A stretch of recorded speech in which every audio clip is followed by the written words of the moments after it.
Hello, welcome to my channel. I know it's something a little bit different this time. It's not a gaming video this time or a challenge video. I've always wanted to do this if it was on YouTube or a different platform, like a bit of a podcast story kind of way. And yeah, welcome. Welcome to this new series, The King of Stories, Tales from Down Under. From the Tales of Down Under, I think people are going to guess, what's that mean? I am Australian, so I am from Down Under. So, the King of Stories, why I named it the King of Stories, I love the King of Fighters franchise, so I thought, King, I'll put the King, and then I've just got so many stories to share, and like funny ones, sad ones, and all that.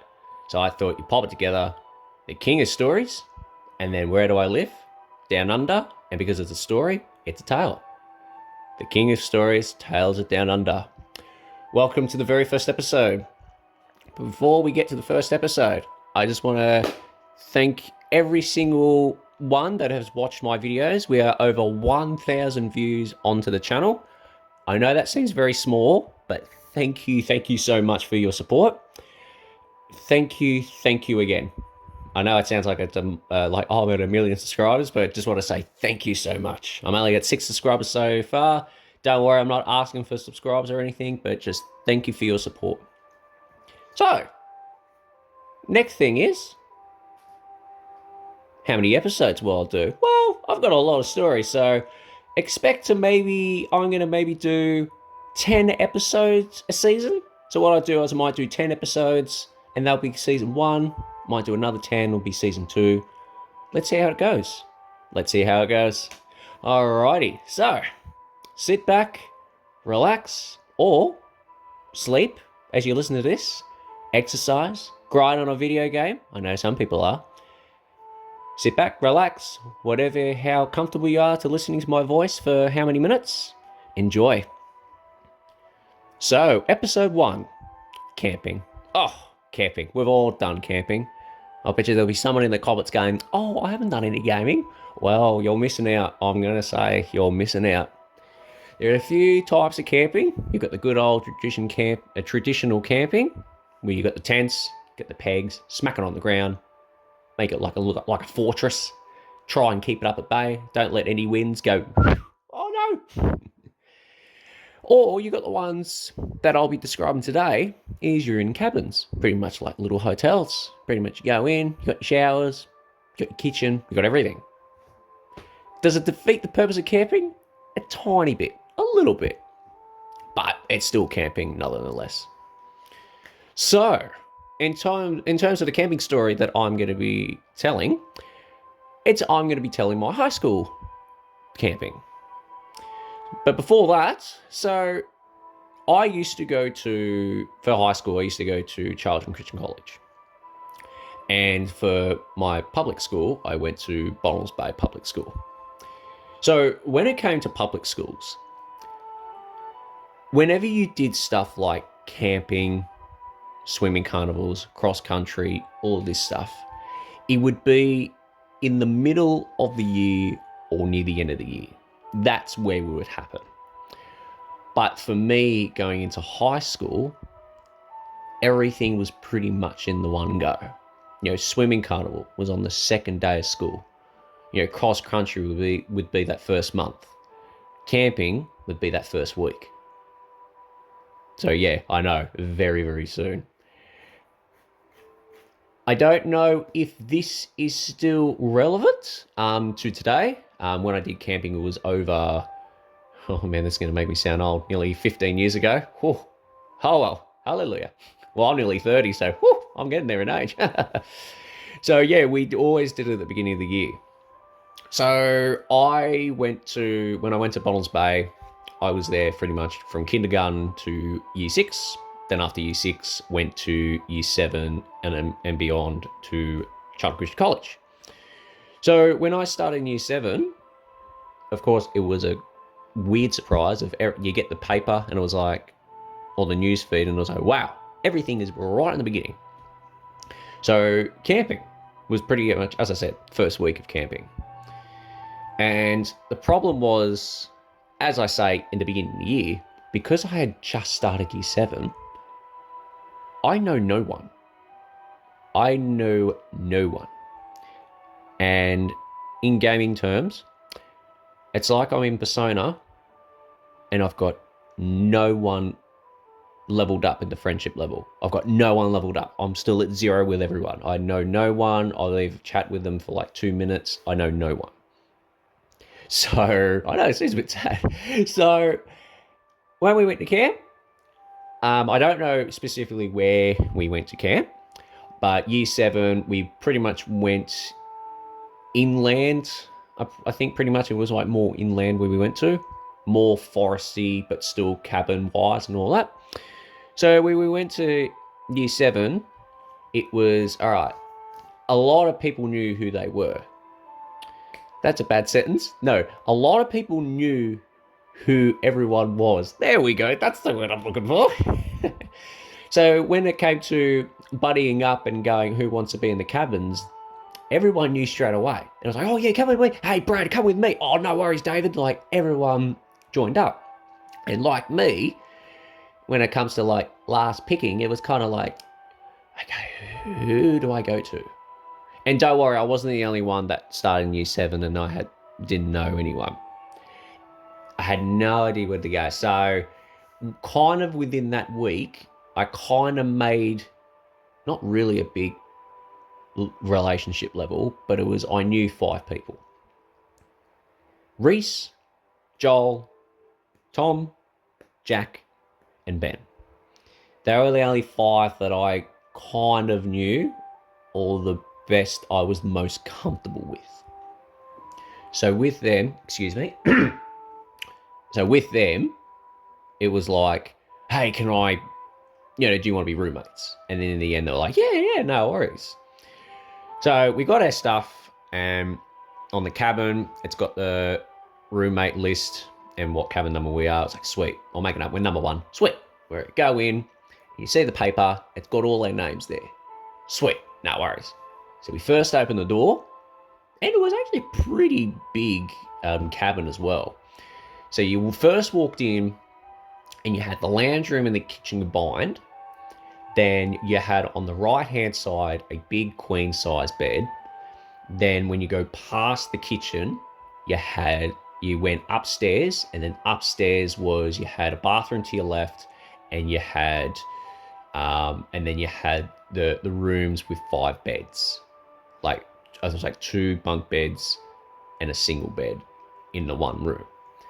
So right there, 2 bunk beds, so 4 beds, 1 single one, so 5, 1 queen size.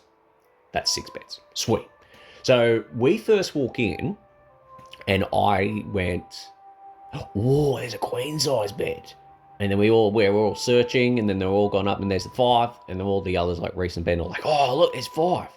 So all the boys went for the 5, and I went, I'm going to go for the queen.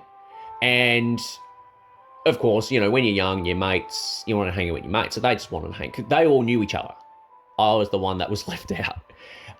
So they were like, oh yeah, we'll go in here. You can go for the queen if you like. So I just thought in my mind, okay, they want to be together. Yep, no worries. And I'll take the queen. Oh, I was excited. I was like, sweet, I've got the queen. It's got a massive, I think it was like a window wardrobe, walk-in wardrobe. And then it was, massive beds. I was like, oh, sweet.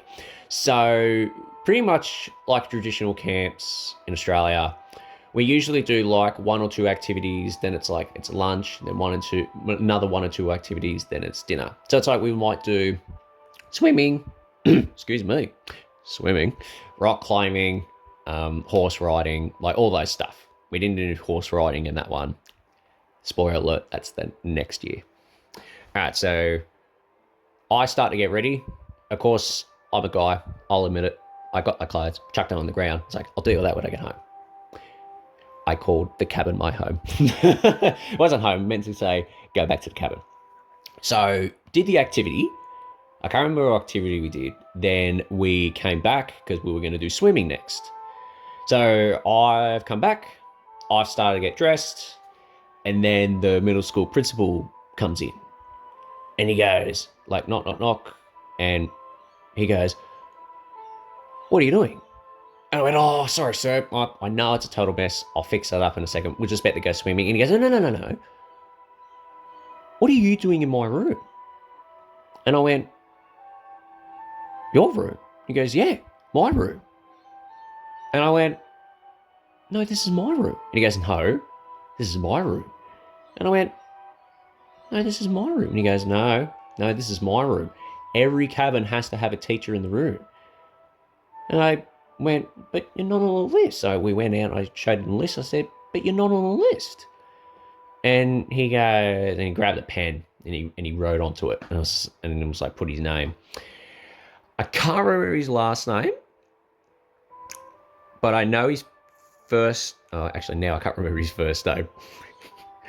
I used to always remember his first name, and now I can't remember. But yeah, so he put his name on the paper, and I was like, oh no. And he goes, well, you can't be in this room. This is my room. And I went, but that's all the beds in this room. And he goes, it's not. I said, no, it is. And he goes, all right, show me. And then I showed him the whole place. And I went, look, 1, 2, 3, 4, 5.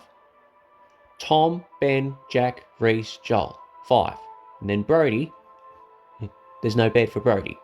My bed was downstairs and now you've stolen it. And he's like, okay, what do we do? And then he was like thinking for a bit. Then in the end he went, okay, you know what we're going to do? All right, we'll pop you on in the lounge room.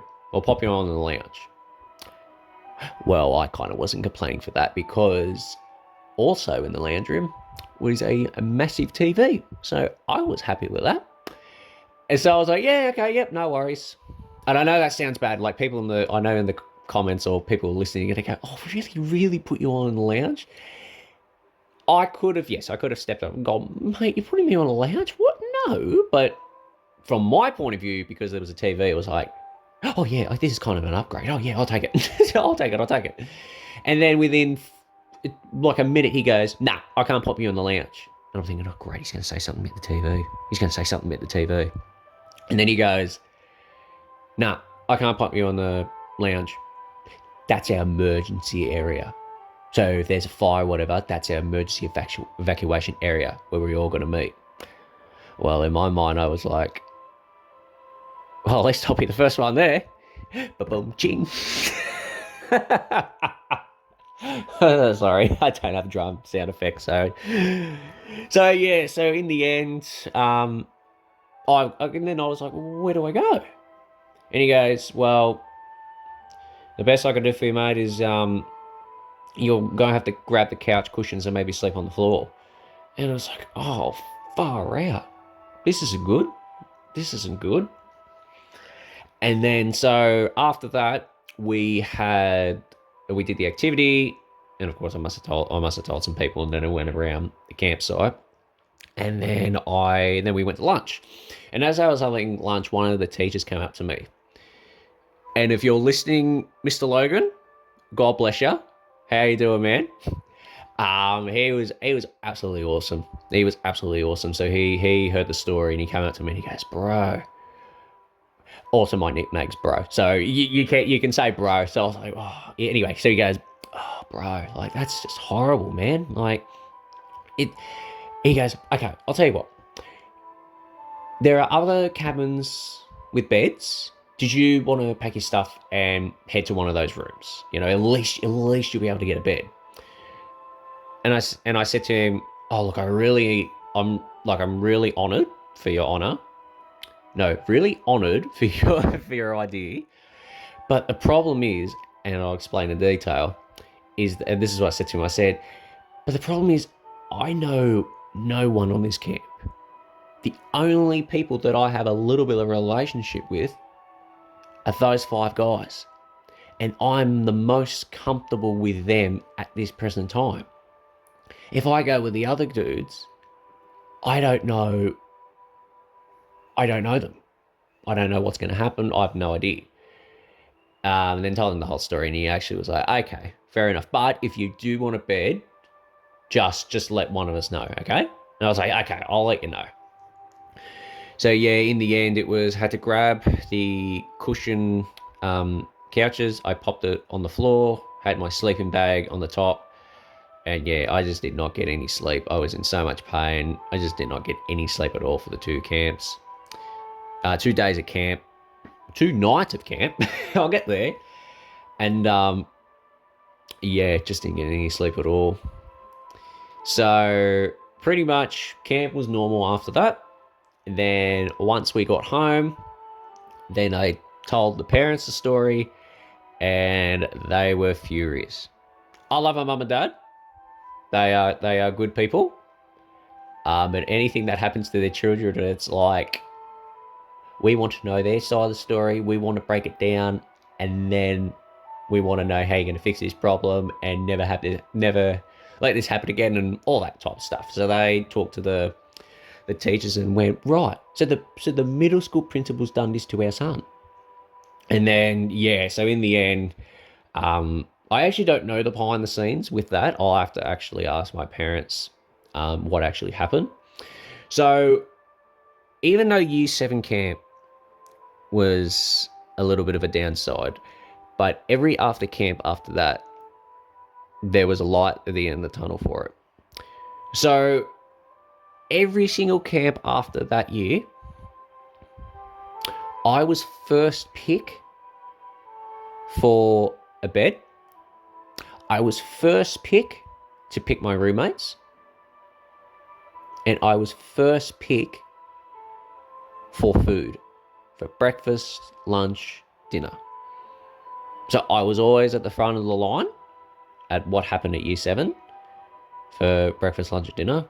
So I couldn't complain. So yeah, that was Year 7.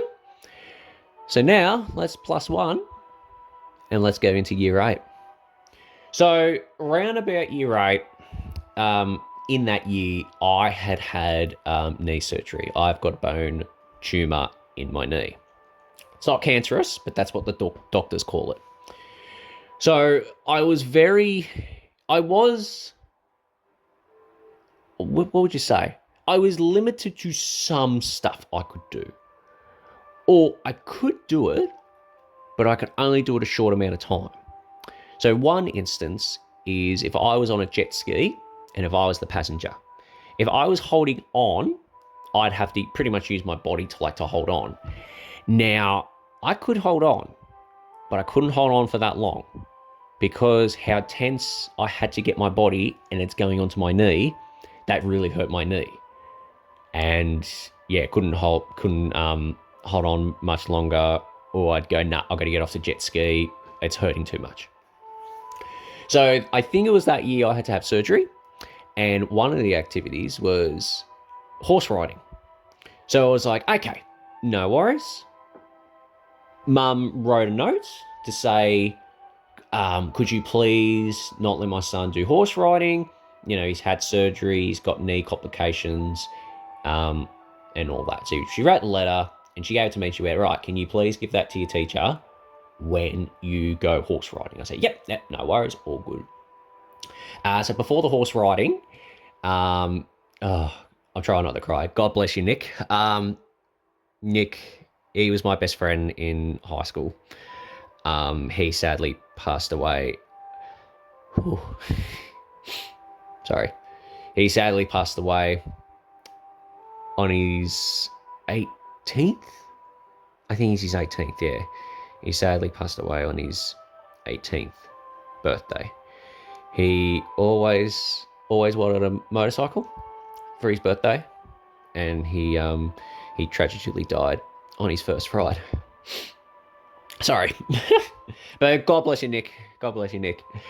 So Nick and I, we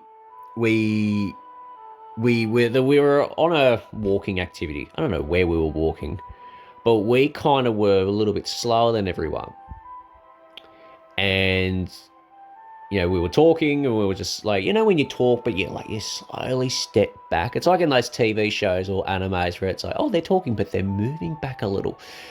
So we were doing that. And then in the end, everyone was like very far ahead. And then we both went, oh, I'll race you.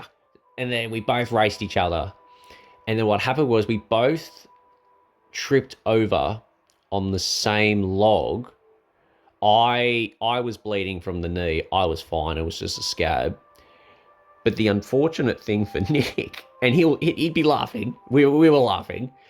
Is when he tripped, a stick went through his knee. Oh, believe me, it was painful. It was like, ah, and we were just like, I can't remember who it was. We just went, get the teacher, get the teacher, get the teacher. And it was just, yeah, he just did his knee. And it was, oh. Unfortunately, I don't have a photo, but I just couldn't believe it. So after that, he went to the hospital. And God bless him, he had surgery straight away. And he came back to the camp straight away. And we all looked at him and just went, you're back. And he goes, I didn't want to miss it out. I didn't want to miss out on camp. And I wanted to hang out with you guys. And I was like, oh. But I was like, dude, you should be at home resting. No, God bless you, Nick. Anyway, so for the horse riding. So it was during the day. It was actually early morning, actually. We took the bus. We had to drive, I think, for an hour. Can't remember where we were for year 8 camp, but we drove for an hour somewhere to the horse place. And I still remember the teacher's name, Mr. Stackhouse. And so he had our group. So everyone was leaving the bus. And I went, oh, Mr. Stackhouse, can I talk to you for a second? And he said, yeah, no worries. And I said, oh, look, I've got a letter from my parents. Unfortunately, I can't do horse riding. But I've got a letter from my mum and dad saying, please, can you not put me on the horse? And then what he said next was very weird, which I'd love to talk to him about and go, what were you doing? What were you doing? So what he did is he went, oh, yeah, no worries. And then he looked and he goes, yeah, no worries. And then he did this.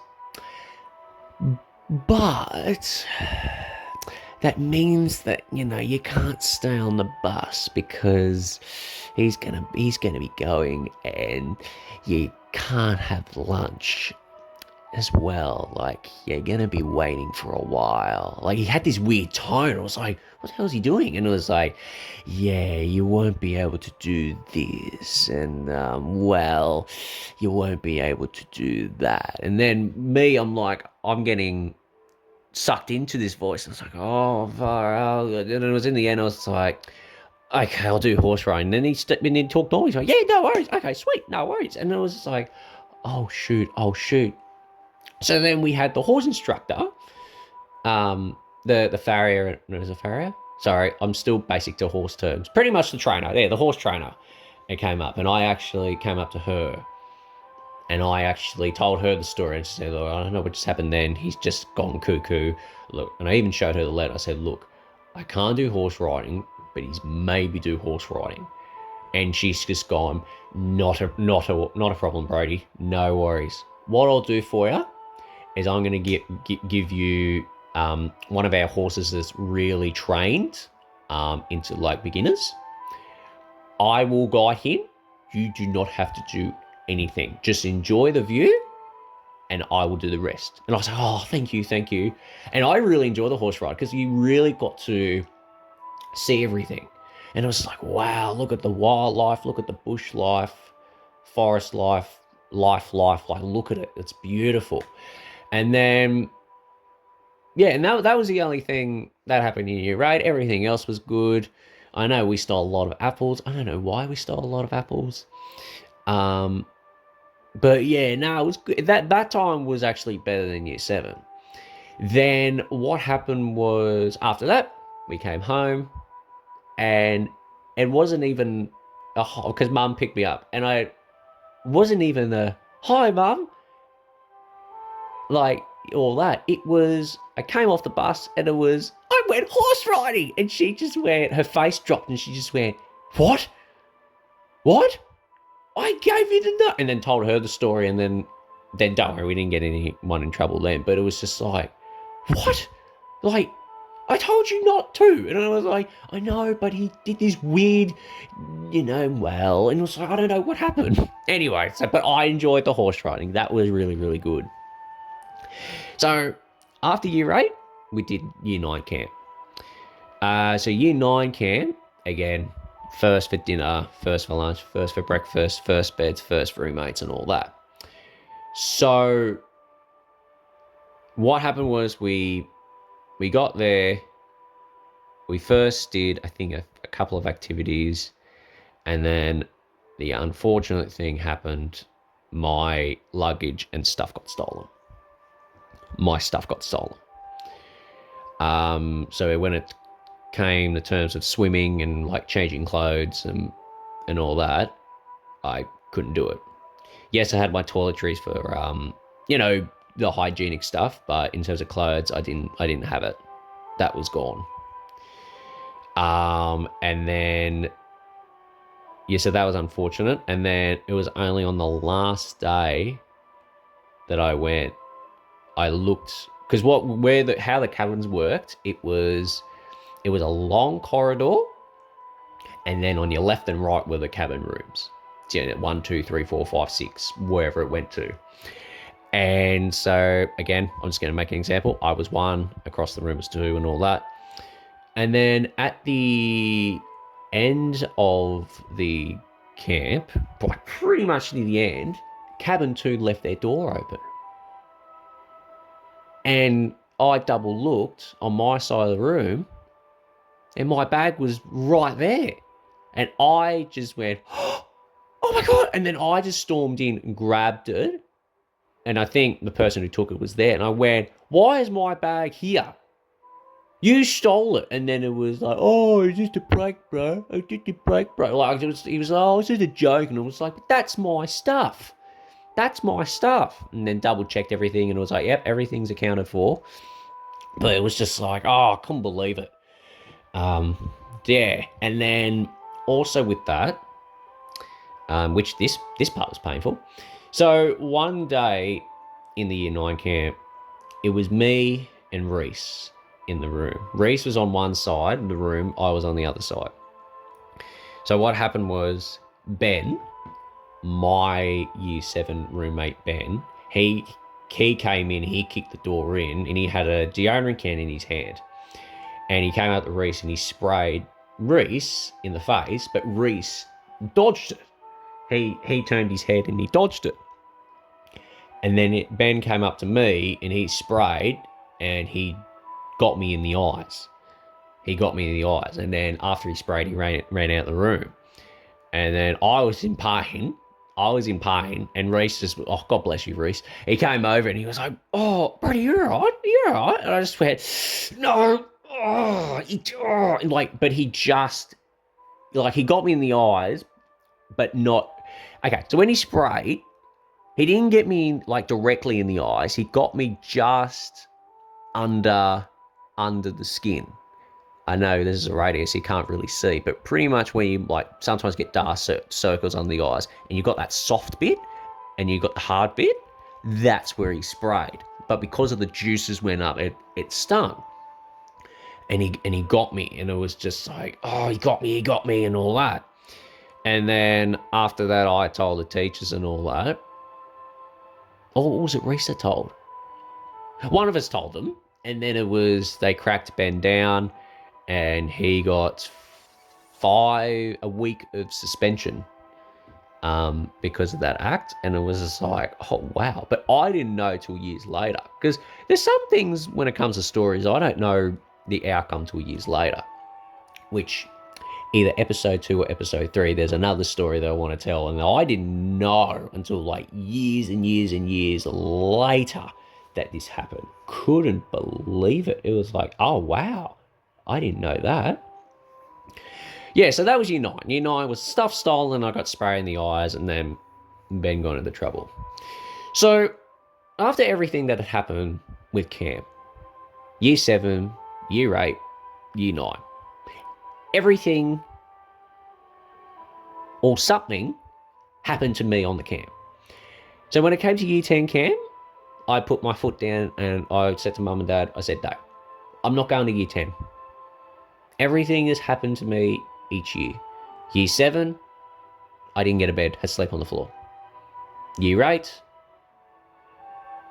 was year 8, and year 9 was year 9. I'm not going to year 10, because year 10, something is going to happen, and I know it. And mum and dad just went, yeah, I don't blame you, not a problem. Just relax, stay home. Yeah, just stay home, relax, all good.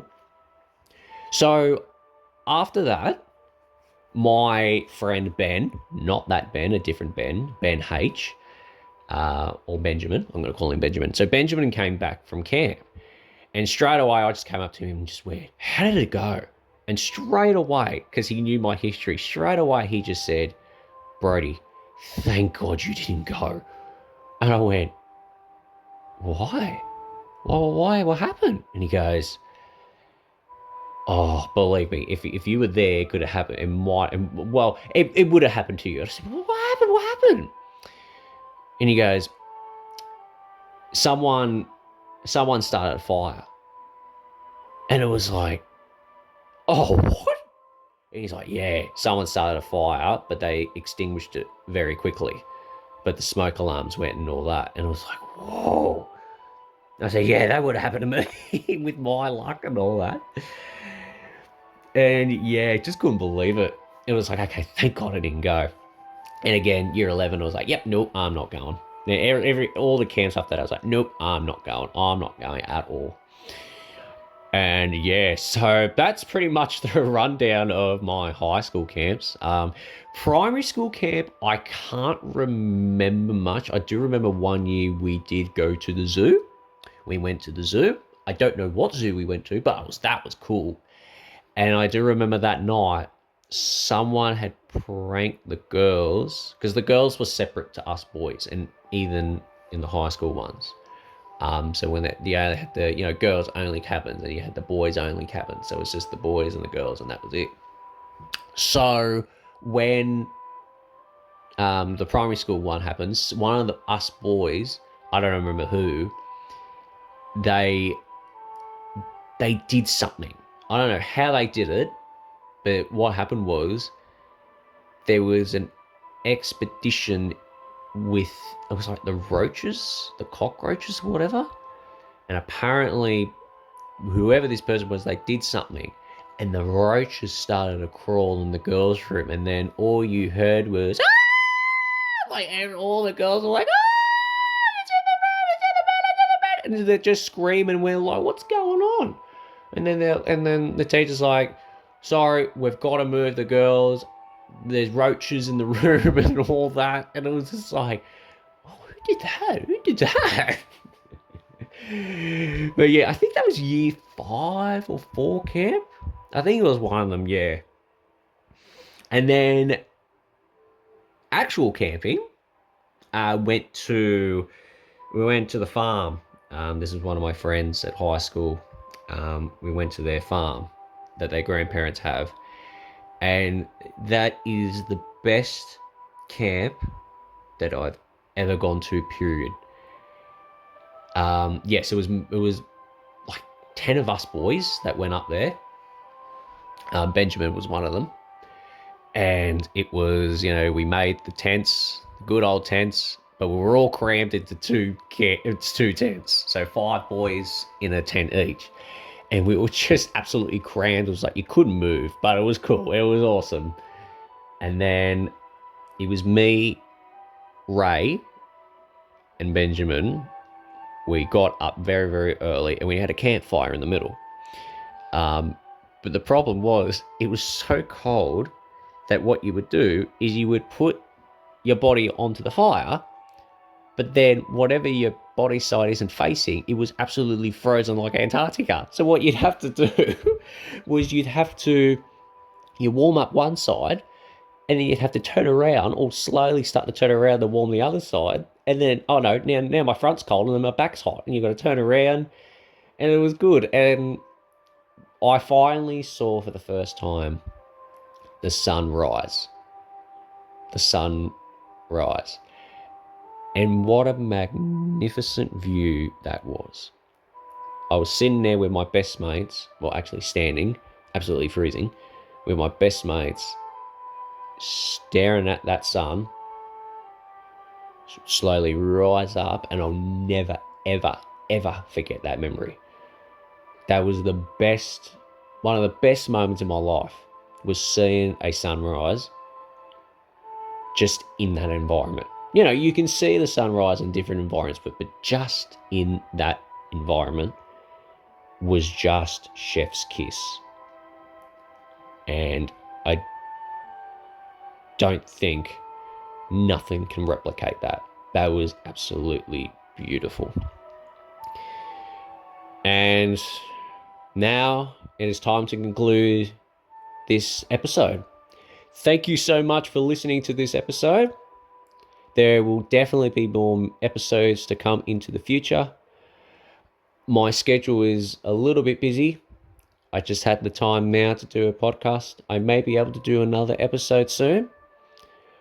But I don't have a slogan, outro slogan. I could say peace. I could say see you next time. I might just make up one. I might just say, get out of here. Or whatever. But I'll say thank you so much. Thank you so much for listening. I might do a cool voice. Thank you so much for listening to episode 1 of camping. Oh, no, I won't do that. But thank you so much for listening, you listeners. And we will see you next time on the channel of The King of Stories, Tales from Down Under.